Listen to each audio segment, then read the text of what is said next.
Hi, and welcome to Running on Carbs podcast. I am Coach Val. I am your host today, and this is episode 6 of the Running on Carbs podcast.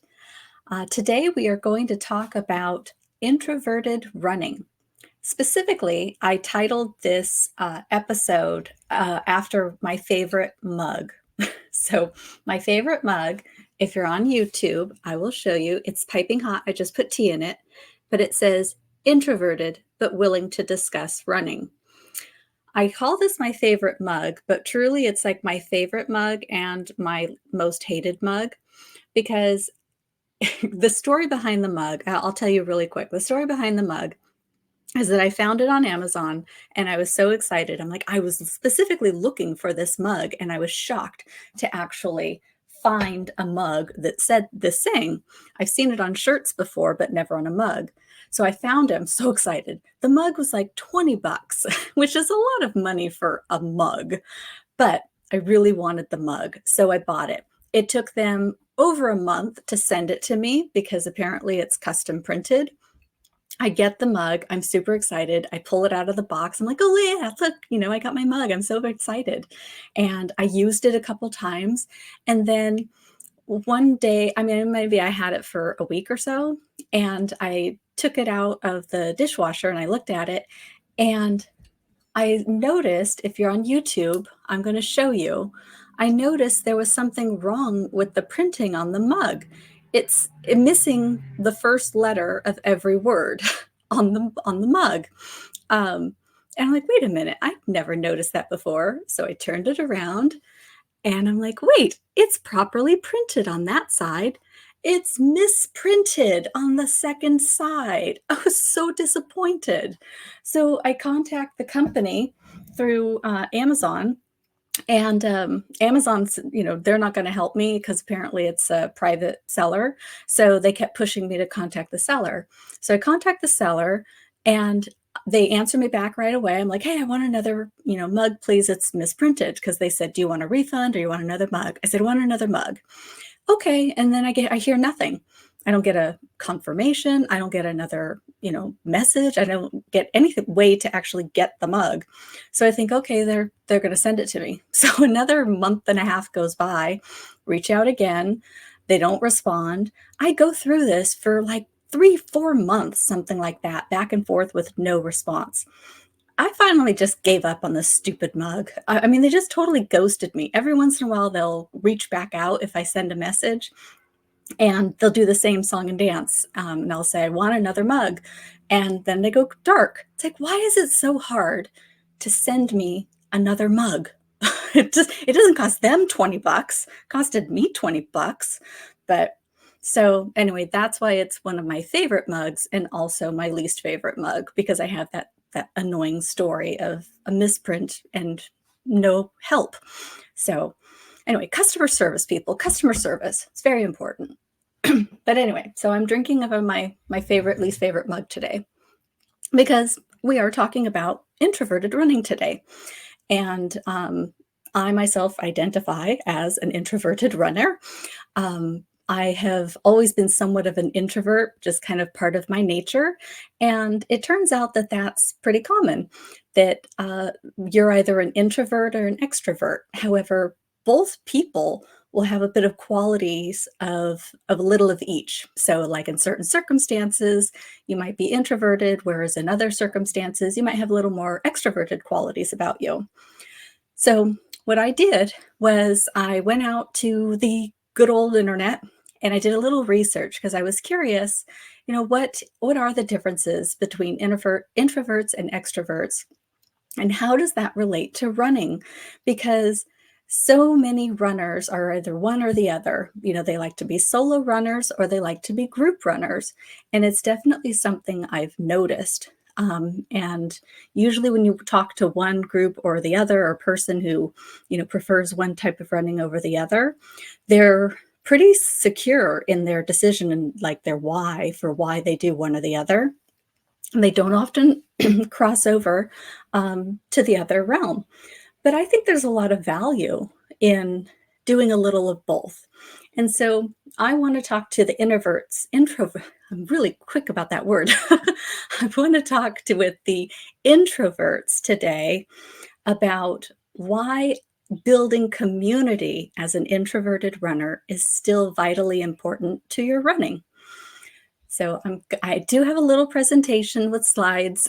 If you want to go to YouTube and follow along a little bit, you're welcome to do that, but you don't have to. I'm going to talk you through it on the podcast. Okay, so what is an introverted running? This is where I did my internet research. So I went out to WebMD specifically and a couple other places, but I went to WebMD, and here's what they said. Not all or nothing personality, like we were just talking about. So you're not always an introvert or always an extrovert in every situation that you have or that you're in. So sometimes you might be more introverted. So let's say you go to a large party, there's lots of people, big gathering, maybe it's kind of a formal event. You don't know a lot of people. You might be a little more introverted in that environment. You might pick one or two people to talk to in a small group. Whereas an extrovert, they're going to be smack dab in the middle of it all. They're going to be the boisterous one, the loud one, the one that you know is talking and have a great time from across the room. Whereas if you are an introvert in that smaller setting, or if you go to a friend's house and there's maybe just a small gathering, you're much more extroverted. Maybe you're the life of the party in that environment because you know everyone, you're comfortable, you have things in common. So a little different in each environment. There's a scale of degrees where you can have some extroverted and introverted qualities. So the four types of introverts they talk about are social introverts, and those are the ones that are like your classic type. So they like the small groups, the quiet settings over the crowds. Thinking introverts, and those are people who are the daydreamers. They spend a lot of time in their heads. They're very creative imaginations. These are like your creative CEOs, I think. The anxious introverts, they seek out alone time, not just because they like it, but also because they just feel awkward around groups or around other people. And then the restrained or inhibited introvert. They're very thoughtful. They're not going to make quick decisions without thinking. They're going to really think before they make any actions. And so again, this can change over time. So if you were maybe more one type when you were younger, and now as you've gotten older, you've been in different situations, now maybe you've come out of your shell a little bit more and you're willing to be in more social situations than maybe when you were younger. So what makes an introvert? An introvert, let me advance here. An introvert reacts differently to dopamine. So a dopamine is a neurotransmitter in our brain. It's the reward neurotransmitter, the one that makes us feel rewarded for either situations or food or any input into our bodies or our environment. And in an introverted brain, the introvert gets tired from dopamine hits, whereas extroverts, they get excited by it. So I know in my situation, if I'm around a lot of people for a long period of time, let's get running related, running specific. You're doing a big race. So I'm doing a rock and roll half marathon. It's packed. Those are always packed. They're very popular races. There's a lot of people. It starts early in the morning. There's a lot of nervous energy. There's a million people around you, both spectators and racers. It's crowded. It's crowded on the course. It's crowded before and after. All the restaurants nearby are crowded. So by the end of the day, and by the time I get back to my hotel or my house, I'm not just tired from the run, I'm just tired of people by that point. It's like, oh, I am done peopling. And you're just ready to just go back into your little hermit cave and rest for a while. Like I said, not just from the running, but from the people environment. So that's one example. The one thing I want to really emphasize here that gets, I think, misconstrued or misunderstood is that introverts aren't shy. There are a lot of very famous people, very famous CEOs, very successful business people who are introverted. They know how to do their job. They're very good at it. They're very creative, but they are not the extroverted personality. They are not the gregarious one. They're introvert. So an introvert is a personality type. Whereas shyness is an emotion. There's a bit of a fear and an anxiety to shyness. So introverts aren't shy. I think that's a really important distinction when we're talking about that. Shy runners, they might skip a social run group.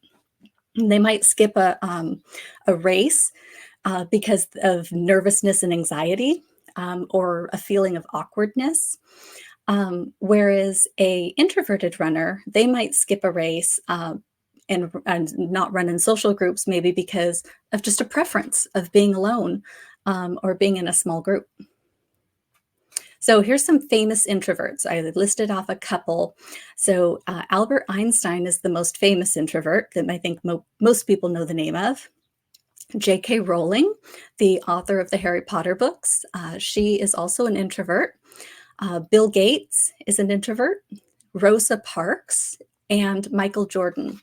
And those were just a couple of the most famous ones I spotted as I was looking around. So runners fall into two camps. Before I do that, let me see if this tea is like too scalding hot. Perfect, just right. Oh, the mug's working. All right. So runners fall into two camps. You've got a solo runners or the social runners. And they cross a little bit, but I think it takes effort on both sides, whether you're a solo runner or a social runner, to cross over to the other realm. It takes some actual conscious effort. So I'm going to cover solo runners first. Solo runners are introverts. Solo runners are sometimes have to run just by necessity on their own. You know, they've got crazy work schedules, they've got family schedules, and it's just a requirement. You know, they have to run at all sorts of oddball hours of the day, and there just aren't social running groups for that type of running. But they sometimes have a fear that they run too slow to run in a group. So sometimes the solo runners are actually being held back by fears. Other times it's the other way around. So you get a fast runner and they're worried that they're going to be slowed down by the group. So it's interesting that we have fears on both ends of that speed spectrum. The other fear is that, or not fear, but concern, or why you have a solo runner, is they're not doing the same type of runs as the group. So maybe the group is doing a lot of track runs and speed work, and they are simply doing their easy runs, and they don't want to take part in that type of different training. Another reason is that they might be in training for a specific race. So if you're in training for a specific race, you're probably not going to incorporate a lot of group running for the reason mentioned before. You might be doing different training schedule than the group is. So social runners love the camaraderie of the group.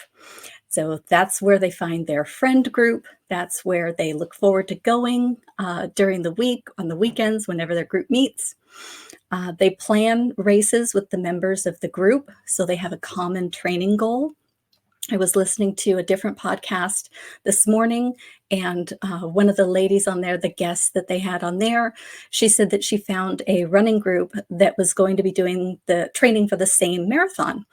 And it wasn't a local one, it was one farther away, but she wanted to do that one. So she partook in the same running group because everyone was aiming for the same goal. Need the accountability and the motivation. So the social runners oftentimes use the social group as a way of accountability. So they're not the ones to easily set that alarm for 4 or 4:30 a.m. and find themselves up and out the door by 5. But if somebody's waiting for them and saying, hey, I'm going to meet you at this location that you have to get in your car and drive to at a certain hour, they're more likely to do that because they have someone waiting for them. And there's a social element to it once they get there. They like to be a member of the local running group oftentimes. And then they look for run groups when they're traveling. So if you are a social runner, again, you're going to look for that camaraderie, even if you're going to go out of town. So I see a lot of that on Facebook and different running groups there, where or running, group Facebook groups, where someone will post up, "Hey, I'm coming to such and such a town. Do you know if there's a run group? During this time, I'll be there," because they want to find a group to run with. There's also a safety in numbers thing too. If you're running in an environment or a location that you're not familiar with, finding a run group could actually be a safety concern too. So there's another good reason for the social running. So the ultimate question, I suppose, if we have an ultimate question, is one type of running better than another? Is there a better way to be? Should I be an introverted runner and just always run by myself? Or is extroverted running with groups and big races always the way to go? And I think the answer, of course, is sort of a mesh of both. So one type of running is definitely not better than the other. Really depends on you, your personality. The elements of each type of running really has its own values and benefits to the individual. And I do think that it's important to incorporate a bit of both in your running. If you're an introvert, um, as a personal opinion, I don't think it's healthy to 100% always run on your own. I think that there's a lot of value to be gained to running with other people. And I'll go into that, I know, in just a minute. But definitely social runners can benefit, from some solo time also. So if you are that social runner who doesn't want to get up at 4:30 in the morning unless someone's waiting for you, um, there is a personal benefit to making yourself accountable to yourself and getting up at that 4:30 a.m. time to get your run in maybe before work, because it's your benefit. So you're the only one benefiting from your run. Nobody's making you run. As I've said before on this podcast, there's no professionals here. We're not getting paid for this. This is our hobby. This is what we do for personal enjoyment and for personal challenges. And so having that discipline for ourselves only improves ourselves. It makes you better in every part of your life, not just your running. Let's see. So socializing. Introverts and socializing, not always something that they want to talk about. But I really think you can't have a conversation about introverts and introverted running without talking about friendships and without talking about socializing. And socializing as adult women is not easy. And I know I'm talking to a lot of women in Facebook groups and other places in my work environment, and just socializing in general. A lot of women are very social once they get together. A lot of introverted women are social and wonderful people and very caring and just kind people. But you don't really know that unless you get them in a small group to find that out. And I think it's hard for adult women to find the time to meet new women that are like-minded and to make new friends. It gets a lot harder. I listened to a podcast or read a book. I don't know. I heard something a while back about adult friendships and making friends, and how when we're younger, it's so much easier. But yet, if we really look at our life, our friendships come from our environment. So when you're very, very young, preschool age, so you're at home usually, your friends are going to be your family. And then, and maybe there's friends of friends that come over, but basically you're in the family environment when you're that young. Then you go to school and you're in school for a very long time, kindergarten all the way up through high school, college. And most of your friend group is going to come from your environment, so school. And as you get a little bit older, now we include work and now your friend group is going to, automatically sort of come from your work group, because those are the people that you're spending the most time with. Those are the people that you're most influenced by and are just in your vicinity. But if you were to draw this like circle diagram, um, you would find that outside of these environments, you have very few friends. You have very few people. Now, you might have carried them along from where you met them previously, now into your current life. I have friends that I was friends with in elementary school. Actually, I have one very, very good friend who I've known since before I was in school. They live next door, and we're still friends. So I'm actually going to see her later today, as a matter of fact. um, but the point is that as we get older, it gets a lot harder to find those friends who share our interests, because you might work with these individuals and you might like them very much, but the chances of them having the same type of running interests that you have, not always real good. So not always really a high chance there. So finding people that share your personal interests, not just have something in common as far as work, is a lot harder as we get older. Um, and then finding the time to have those friends, to meet those individuals. Very often we're just busy. We have busy lives. We have family, we have work, we have our, own, personal interests as far as our running is concerned. We got grocery shopping, cooking, blah, blah, blah. Lots of tight schedules. It's hard to find time to find and develop new friendships. I know a lot of very high level professional women who are just absolute badasses in their careers. I mean, they are at the top of their game. But when it comes to finding other adult women who share their hobbies, it's not so easy. I see their lives and I can see that most of the people they're spending time with are family or other coworkers or people that they've met through work. Um, and then finding those people again who share outside interests, not so easy. And so some people, they might have had more extroverted tendencies when they were younger, but then as they get older, they just become introverted kind of by default almost. Like that's just sort of the environment that they're now in. So other times, socializing kind of takes a back seat purposely, because a lot of women use their run time as me time. And I know I fall into this category too. This is where, I'm going running because I want to get away from people.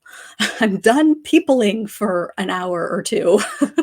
And so, you take off, you turn off your watch, you set your phone to do not disturb. The only thing you're doing is listening to a podcast or music or something, and you're just by yourself. Or maybe you turn everything off and you go out on a trail run and it's just you and nature.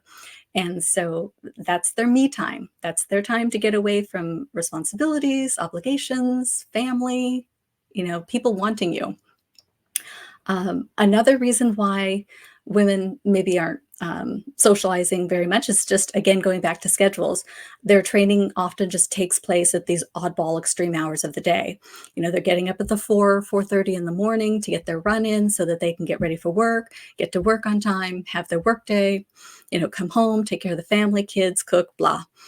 Um, or the other direction. And, they have to be at work really early. So they go to work and then they come home and, they're doing their run maybe at 8, 9 o'clock at night. And so they're really taking place at really strange hours of the day where most people aren't getting together. So it's sort of a necessity. Running, it also gives a sense of power and accomplishment, by attaining these certain training goals. And that doesn't necessarily require a friend or accountability. And the introverted runner is really getting the value of their running from that sense of power and accomplishment. So they may feel like, I don't need to have that socializing because my purpose for running is self-accomplishment. It's internalized, not externalized. They might also have sporadic training. That goes back to the hours, but they might just be sporadic days.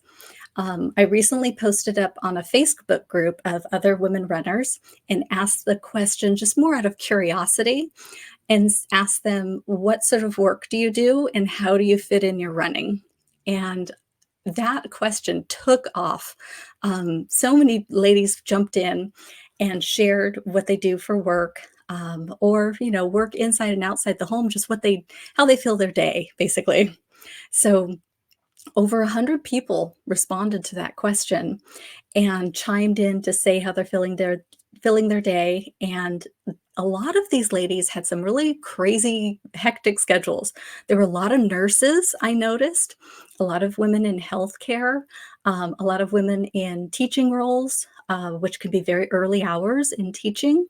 And then there were a number of women who were caretakers to other people, either family members or just in a caretaking role, not necessarily nursing, but caretaking. And their schedules are very full and unpredictable. So, socializing when you have an unpredictable schedule and you can't tell someone to meet you on, Wednesday at 6 every day or every week, that can be hard. And it can certainly be hard to make friends in that environment. So, again, going back to introverted environment, just being sort of the nature of your lifestyle at the moment. But anyway, I thought that question was really interesting, and I was so intrigued by the answers that I got. So there's some things that I hear from introverted runners when I talk to them. Hold on, got to take a sip of my mug.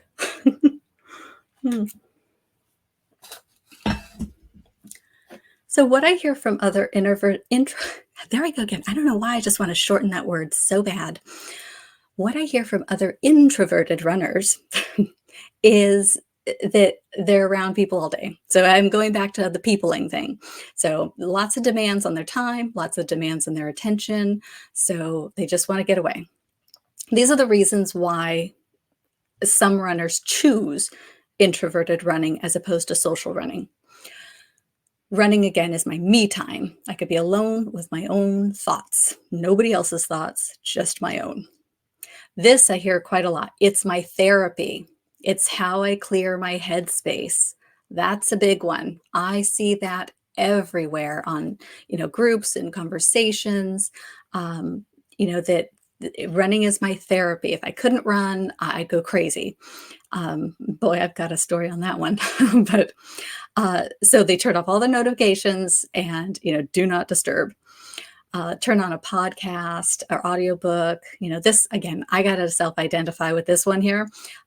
When I go out on a run, I turn on my headphones for the longest time. So my long runs that I did leading up to my marathon and during the marathon too, I listened to the Harry Potter books, the audiobooks. They were really, really good. It was fun to go back to those stories because I hadn't read them since my son was really little, and I used to read them to him before bed. And so I read all those books when he was little. But to go back and just have the story read to me was really nice. So if you're a Harry Potter fan, the audiobooks are a lot of fun. So the audiobooks were just a great way, and I would only listen to them on my long run. And that was a way to look forward to something on my long run and just kind of tune out and then have some peace. And the only socializing that they get is from smiling and nodding at passing runners on the trail. That's my socializing on long runs too. So the race environment, though. Race environments are not introverted type environments. It certainly isn't an environment you think that introverts want to stick themselves in. But again, introverts aren't shy. We got to remember that. Introverts just mean that they have a lot of, like we've been talking about, they have a lot of reasons for being introverted. But a lot of introverts, they get the race day jitters bad, really bad. And some get the introvert or get the race day jitters so bad that it can just be, too much for them. They may not actually show up. They might just skip it altogether because they're just intimidated, maybe either by intimidated not to register. So like just the idea of a race environment freaks them out so much that they just don't want to take place. So they won't sign up. Or if they do sign up, as the date gets closer and closer, they get more and more anxious and nervous about taking part in the race. And that could be for so many reasons. But it could be because they're fear of their speed. It could be because of the fear of, people are going to look at them or judge them. They don't want to be last. I hear that quite a lot. I don't want to be the last runner. What I say to that is go to a big race. So sign up for a big race if you're worried about being last. The likelihood that you're last is very small. And if you are, then I think you should wear that as a badge of honor personally. So some are just, there's no accountability. They signed up for a race and they don't show up because there's no one there telling them to show up. There's no one that they've signed up with that says, hey, I'm going too. So, that's that social runner, I think, that is like, well, I'm going to, sign up for the race if you do it with me. But the introvert can do the same thing. So, there's always that crossover. And then some are just hesitant to train outside. Some people don't want to run outside. So the idea of a race, obviously you have to run outside if you're at a race, but some are very hesitant to train outside for that race environment. And they'll only train inside on a treadmill in their own house, which you can do, but you're better off if you train in the environment that you're actually going to be running in. So I strongly encourage, if you're going to be running a race outside, that you train outside. The nature, though, of running, it just doesn't help the whole get out of your shell, introvert and personality. The nature of the running sport is just very conducive to the introverted personality type. There's really no need for other people. So I think that's part of the draw of running and endurance sports and endurance running. That's what draws in introverts. Again, going back to the 4 types of introverts, introverts aren't shy, and they're often very high thinking people and creative and driven. I think a lot of introverts are type A personality, and the sport of running attracts that type A personality. So the whole nature of the sport of running was really, perfect environment for an introvert. But it's a choice. Really everything always comes down to a choice and a decision. And you can be an introvert and still incorporate socialization into your running. So you don't have to be an introvert in order to be a great runner, and you don't have to be a social runner to be a great runner either. It's absolutely a choice. Here's my opinion. So this is my opinion. Maybe you share it, but I really believe that introverts really should incorporate some extrovert activities. I think that to be a well-rounded, balanced person, it's good to do both. This podcast has really put me outside of my comfort zone when it comes to my introverted personality. Being here on YouTube and talking with you and sharing my personal feelings about running and about life and about plant-based nutrition, which, some people might find controversial. It's definitely not mainstream, right? But I'm talking to one person. I'm talking to someone who shares my views or who is interested in my views. And that's the way I think about it when I do these podcasts, is I'm just talking to one person. You're my friend, and we're chatting about this topic that I have an opinion on. And it's really helped me in my own introverted personality environment to kind of get out of my shell and share those views. And I think the same thing goes for running. And when we get out of our own way and try something new, put ourselves into new situations, it helps us grow as human beings and as a person. And so that's why I think that introverts should incorporate some extrovert activities. I don't think you should try to change who you are. That's that's fake.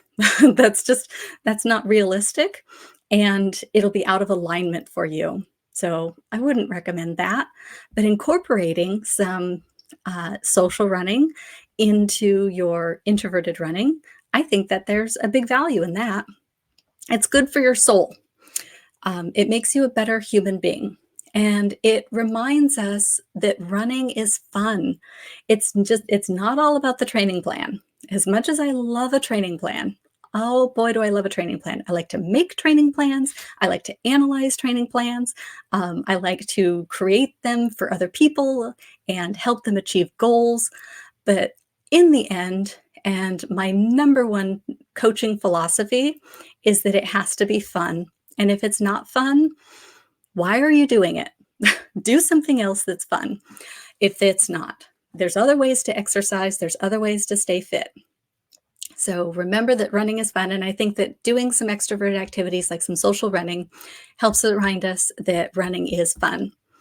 We also benefit from learning from other people. So when we're in a group environment, we can find out, how do they train? What are they doing? Are there some things that I can, incorporate that make sense for me that they're doing that maybe I hadn't thought of?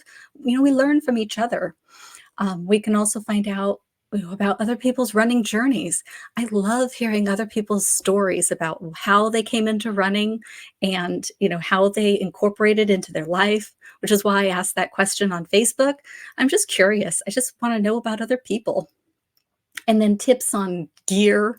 I love running gear. I love running shoes. I'm a runner. I love my shoes. Fueling. What are some tips on some fueling?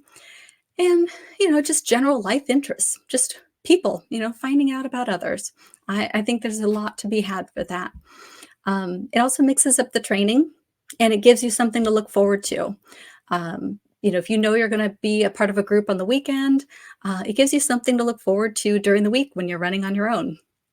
So you're kind of mixing in the two. Most of your runs are still probably going to be on your own because, again, going back to the reasons that a lot of runners are introverted runners, scheduling. You're not going to get away from that. But maybe if you can find time to fit in small amounts of social running, then I think that that's enough, at least to start with, and just help start incorporating it. And it really keeps the mind engaged. If you're adding variety to your training. So most of your run's going to be alone. But then if you're looking forward to something on the weekend when you're going to run with someone else, it keeps that mind engaged as you're running alone. You're thinking about, oh, Saturday I'm going to be running with so-and-so. I'll have to ask them about, this thing or that thing. I had this little this question about my running form. I'll bet Janet will have the answer, or give me an idea and I'll ask her on Saturday. It keeps your mind busy. And then, of course, there's camaraderie with like-minded women who share your interests. Going back to, this is not a group of women that you know through work. This is not a group of people that you've met through school. These are specifically people that share your hobby interests. And that's where I find the biggest value is making friendships as an adult woman, an adult busy woman, and putting yourself in situations where you already know you have something in common with someone. So before I click over here to the last slide, I just want to say that I have been giving thought to this new program, and I know I've announced it on other previous podcasts. Sign up for the waitlist for the group run, but I am very excited about this group run program that I've developed. And I really hope you are too. So the big announcement is the Bashful Badass Virtual Run Club is coming to town. And the fun part about this is you do not have to be local. So the idea of this group is it's going to be very small. This is in the beta test group. So that means that it's not fully launched yet. The only place I'm announcing it right now is on the podcast. So you are the first to know about this. It's going to be a really small group. I'm thinking six, no more than 6 women in the group for just a 6-week program to try it out. And the cornerstone of the club is a weekly virtual conversational pace run that we will do through some sort of streaming service like Zoom or Teams or something like that. You won't have to have video. We'll work out the details of it. But the idea is that we will get together as a group. This is a non-competitive group. You're running on your own. So we're kind of incorporating the two.